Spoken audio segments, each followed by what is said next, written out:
This is not a normal review of an Africa Twin. This is a review from a rider that's been riding a Road King for the last 10 years. And it's my first adventure bike, so I wanted to talk to you about what that's like, or what that's been like for me.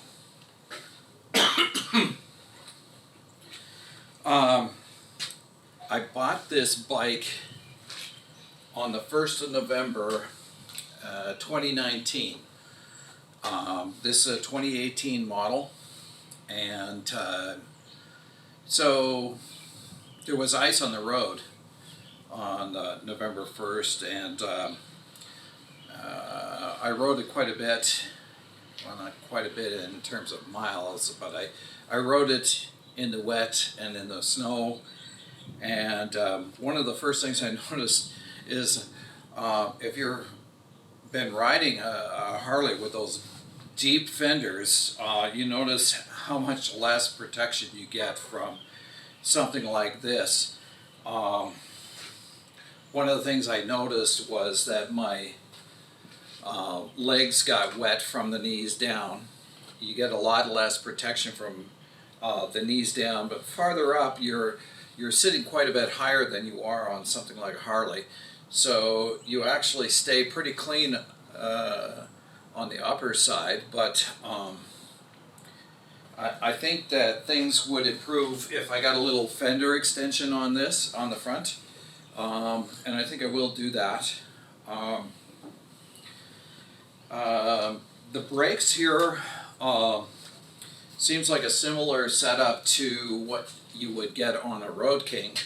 I think the performance and the feel is about similar. Probably the brakes on the Harley are better, but this is a bike that weighs about 300 pounds less than a Road King, so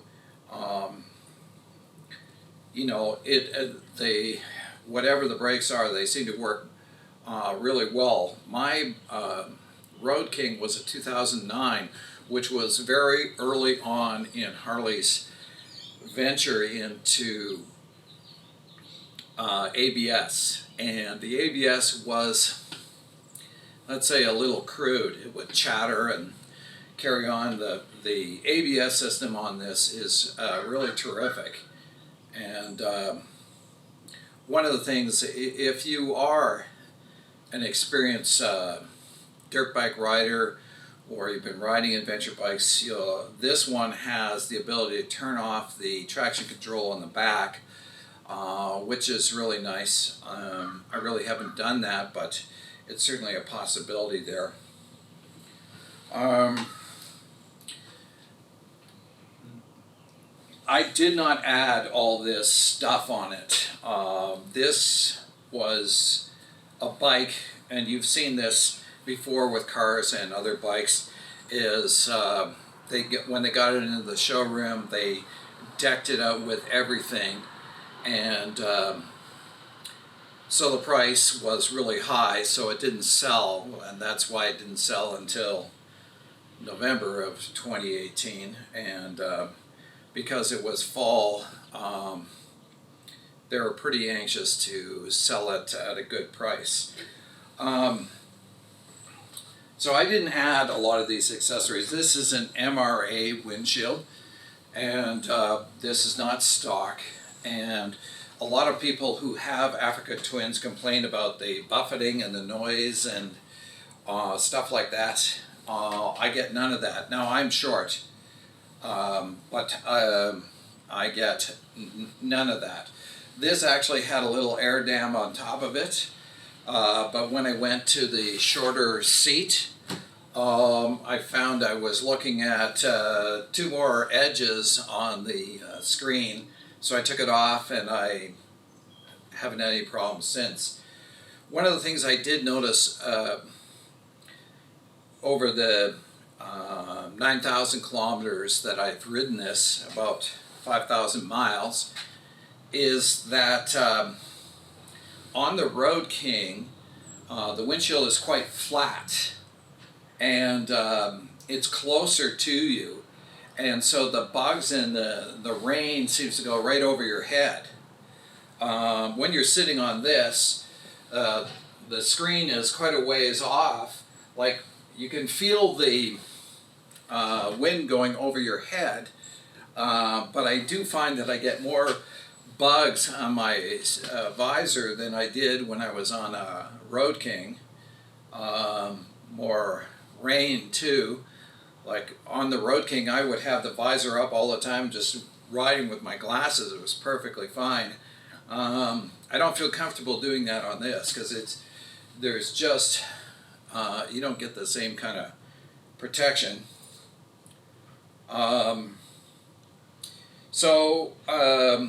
This crash bar that's on here is kind of funky. It's really actually fairly useless because I've dropped the bike now 4 times. And people keep complaining all the time about these hand guards, but it's been dropped 4 times. Yeah, there's a couple of scars on them, but they've stood up perfectly fine. And the crash bars themselves haven't got a mark on them. Now, that's because they don't touch. Like when the bike falls over, it hits the handlebars and the panniers. These are Kappa bags, and they are basically, it's like a givey system, and they're very, very solid. So when it goes over, it sits on these. It's not it doesn't seem to do the much damage. There's a tiny bit, little scratches on the bottom here, but so maybe if you had the full crash bars, they would actually contact, but these little ones don't, these lowers don't. The other thing I'm going to mention here, if you're a Road King person, you've got 1 headlight, 2 driving lights, the fender light, and of course your signal lights. Well, this doesn't have quite as much in the way of light up here. And not that I drive it at night, I just like to be seen. I'm always leery of somebody turning left in front of me. This is one of the few accessories that I've actually put on here. This is the lower seat, and one thing is if you're coming from a Harley, you're used to accessories costing a lot of money. This was only $200, and I'm just going to talk to you a little bit about the seat. Of course, it's not a Harley Davidson. It's not nearly as comfortable as a Harley Davidson. Not saying it's uncomfortable. When I first got it, I thought it was terrific. The first time I did a couple 100 kilometers on it, I go, oh, that hurts. I don't know. I think I just got used to it because I've done 800 kilometer day on this, 500 miles, and my butt was pretty good. So it's not Road King comfort, but it's reasonable. Now that I'm in the center of the bike, I want to talk about a couple of things that kind of annoy me. One is the side stand, and I'll show you a clip here of it from the front. The side stand has a small foot, which is a problem in really soft surfaces, and it's also too long. That means the bike stands totally upright or very close to upright. So you worry about it tipping over in a high wind, or say some kid gets on it to kind of play around or whatever. There's that danger. And it doesn't have that Harley Davidson lock. So if I was to push this forward, this jiffy stand would just fold and the bike would fall over. So that's a little disappointment. The center stand, these bikes don't come with center stands. I got this one installed, and it makes the bike it's great for maintenance, things like changing the oil and adjusting the chain and stuff like that. But it's so tall, it's really hard to get it on the center stand. I really have to struggle with it.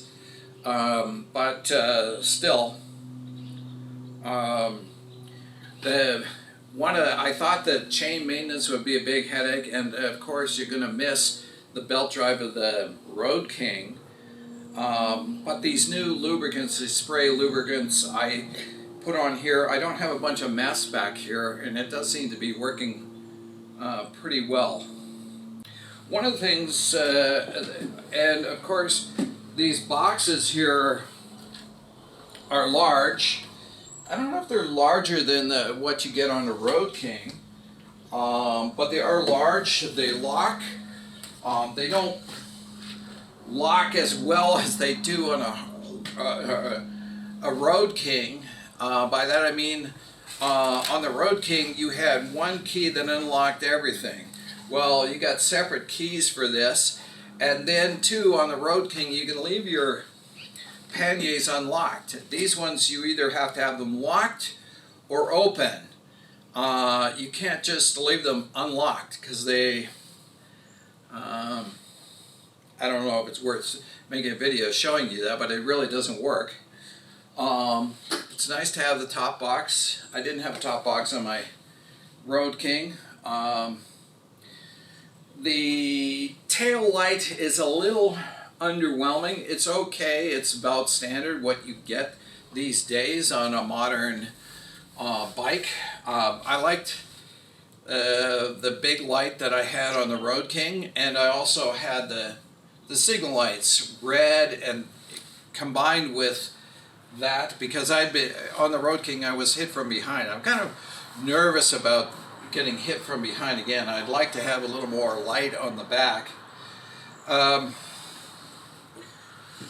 riding position is actually really quite neat. You sit up tall in traffic. It feels like you're riding a horse or something like that, and you can really see quite well. And you can see one of the problems here, I'm very short, even with the lower seat. It's tippy-toe town. It's a little better when I'm wearing the boots, but any case, one other thing I was going to mention here is the speedo and the tack and all that stuff. I don't really like a digital speedometer. It kind of, if you're trying to, it doesn't have cruise control, even though it's got fly-by-wire or throttle-by-wire. It doesn't have cruise control. Now, I never used it that much on the Road King anyway, and if you're crying about cruise control, maybe you're riding on the wrong roads. But anyway, maintaining your speed is easy on this. There's not a lot of throttle tension here, and but if you are looking at the digital tack, it's constantly flashing back and forth, telling you, you're going 59 kilometers an hour or 49, or it just flashes all the time because it's trying to be so accurate, but it's not. This is about 10% out. Now, I don't know if it's because I replaced the tires. I did replace the tires. The tires on here that came with it were fine on the street, but they were absolutely rubbish off-road. I'm going to say off-road. It just makes me sound bigger, but basically the only off-road I've done is gravel. I've probably done about 500 kilometers of gravel, and like forestry roads and lanes and stuff like that. And the full-on knobbies make a big difference on that, and they're not too bad on the street, although I don't have the courage to sort of really try them out. I'm nervous that if I leaned it over too far, the knobs will bend and I'll go. The front tire is that's where you'll notice it the most. I don't notice any vibration or noise or anything like that, but the front is maybe not as precise at highway speeds with the knobbies than it is with the regular stuff. What else can I tell you? It uses regular gas if you're used to buying premium. It gets about the same range as a Road King. You got about 400 kilometers on this. I once pushed it to its limit and I got 415 kilometers, and that was kind of a mixed thing. I wasn't trying to do crazy things on it. One of the things that I have on here is it looks like there's 3 bags here, but there's actually a 4th bag here, which is a toolbox, which is really quite cool. I took tools with me everywhere on the Road King, and I never used them. In 10 years, I had 1 light bulb go. That was the light bulb on the front fender. This thing has cost me it's cost me in 10 months. I had to replace the front fork seals, and because the front fork seals blew out and there was water or oil pouring everywhere, I had to replace the front brake shoes. So that was pricey. So much for Honda reliability. Though you know, I don't know. This one has the DCT, which is kind of like an automatic. And if you're a Harley guy, you're probably thinking, that's the stupidest thing I've ever heard of. I would never want an automatic transmission. Well, if you're riding a Harley, of course you would never want it. It's just so natural on the Harley, that torque, that gorgeous clutch. But on this, it's a different story, and honestly, I really like it. I think that if I was going to buy another one, or had the opportunity to buy this one again, I would buy another one with DCT. But if they offered me a great deal on one without a DCT, I would take it. It's not it's really nice, especially when you're puttering around town, or you know, and if you're thinking that it's equivalent to a scooter or an automatic on a car, you'd be wrong. This is much more akin to what you would get. Well, I'm supposed to use my elbow here, but it's much more akin to what you get in a Porsche 911 in the dual clutch transmission there. It's much more sophisticated than the automatics in your average car, and it's really a pleasure to use. And most of the time, it's smart enough you don't have to intervene, but if you want to, you can just hit the paddles here and shift down or up, or you can switch it over, and essentially it'll be totally manual except for the clutch. That brings me to one of the things that I'm not crazy about. I wish that it had, I know this sounds crazy, you got an automatic, but the one thing I do miss on the Road King was, you know, in a parking lot, a Road King has such beautiful manners. It's, you know, it's so easy to ride. And if you're putting around, you can just feather the clutch and drag the rear brake, and it's so stable even at a, you know, sub-walking speed. On this, it's a little trickier because you have no clutch, you just have the throttle. You can drag the rear brake, but it's not the same. It's harder. On the plus side, you have lots of steering walks. So if I'm going down a narrow lane and I decide to make a U-turn, I can do it on this pretty easily.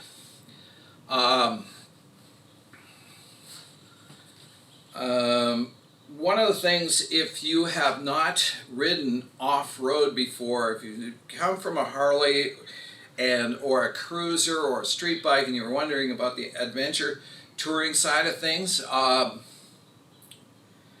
initially the gravel roads can be quite scary. So if you're a beginner, and in this case I take myself as a beginner, go for the knobbies, and yeah, you're going to compromise on the performance on the road, but not as bad as you'd think. But you will feel a lot more secure on any dirt or gravel. And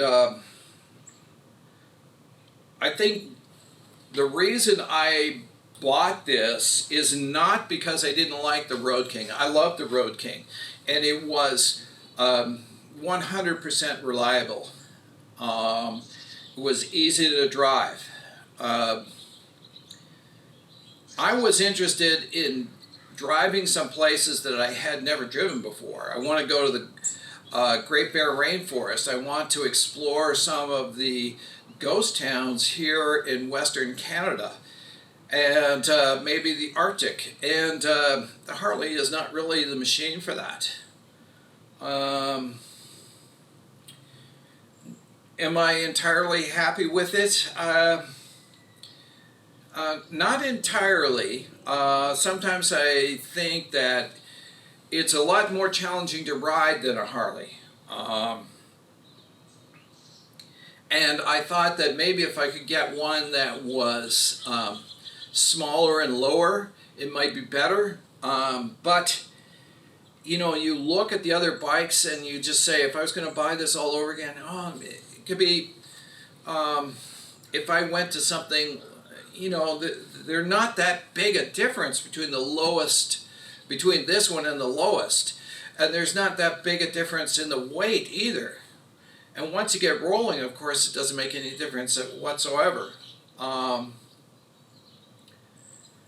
And of course, I've only got 9,000 kilometers on this, say 5,000 miles. So, and I do get better every day, I think, that I ride on this. If you're thinking about it, you can go and take somebody else's adventure bike for a ride, but I don't think you get a real sense of what it's like until you own one.